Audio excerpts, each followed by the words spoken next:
Hi guys, welcome back to the Flutter for beginner series. आज इस video में हम समझेंगे ऑब्जेक्ट ओरिएंटेड प्रोग्रामिंग के बारे में। उप्स होती क्या है, हम इसे यूज क्यों करते हैं और इसके मेन पिलर्स क्या होते हैं बिना कॉम्प्लेक्स करे। आगे के पार्ट्स में हम रियल डार्ट एग्जांपल्स के through classes, object, polymorphism, inheritance, इन सब के बारे में डिटेल्स में समझेंगे। बट ट्रस्ट मी, ये वीडियो स्किप मत करना क्योंकि यहीं से हमारी क्लैरिटी स्टार्ट होती है। तो सबसे पहला सवाल, क्या उप्स अब भी रिलेवेंट है 2025 में? AI, no code tool, functional framework सब आ चुके हैं, तो भी क्या उप्स सीखना जरूरी है? हाँ, डेफिनेटली।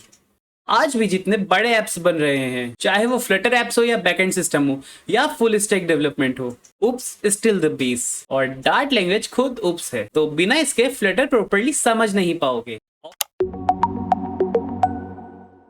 ऑब्जेक्ट ओरिएंटेड प्रोग्रामिंग यानी उप्स एक अप्रोच है जिसमें हम रियल वर्ल्ड की थिंकिंग को कोड के अंदर कन्वर्ट करते हैं। सोचो, जैसे एक कंपनी एचआर डिपार्टमेंट हायरिंग करता है, फाइनेंस सैलरीज कैलकुलेट करता है और सपोर्ट यूजर की प्रॉब्लम्स को सॉल्व करता है, वैसे ही ऐप बनाते वक्त हर चीज के लिए क्लासेस क्रिएट होती है जिसे हम डिपार्टमेंट के एग्जांपल से समझ सकते हैं, और उन क्लासेस के बेसिस पर हम ऑब्जेक्ट्स बनाते हैं जो एक्चुअल काम करते हैं। Let's find why oops matters. अगर हम उप्स यूज नहीं करते तो हमारा कोड मैसी हो जाता है, हर फीचर रिपीट होता है और डीबगिंग नाइटमेयर हो जाती है।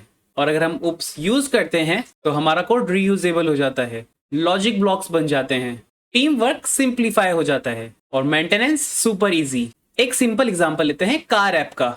अगर आपको 10 अलग अलग कार टाइप्स हैंडल करनी है तो आप कोड बार बार करोगे? नहीं, you will use classes and inheritance. आप समझते हैं उप्स के 5 इंपॉर्टेंट पार्ट एक एक लाइन में। क्लासेस होती है ब्लूप्रिंट या डिपार्टमेंट। क्लास एक डिजाइन है जो डिफाइन करता है ऑब्जेक्ट का स्ट्रक्चर और behaviour. Object, real world instance of a class. Object वही क्लास का एक्चुअल एग्जांपल है जो रियल काम करता है। Inheritance, for reusability and relationship.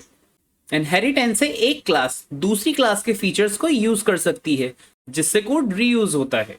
Polymorphism, same method but different behaviour.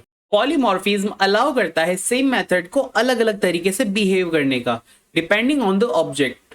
Encapsulation, for data hiding and safety. Encapsulation के through आप app के सेंसिटिव डेटा को सिक्योर रखते हो और कंट्रोल्ड एक्सेस देते हो।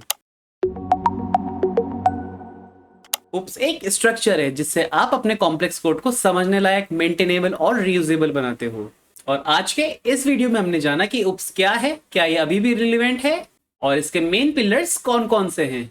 और अगले पार्ट में हम इन्हीं मेन पिलर्स को डिटेल में डार्ट प्रोग्रामिंग लैंग्वेज के थ्रू समझेंगे, so that you don't just understand, you also build. अगर आपको ये इंट्रो अच्छा लगा तो कमेंट करो उप्स स्टार्ट, लाइक एंड शेयर करो विद द फेलो लर्नर। मिलते हैं जल्दी नेक्स्ट वीडियो में। टिल देन कोड करो और सीखते रहो।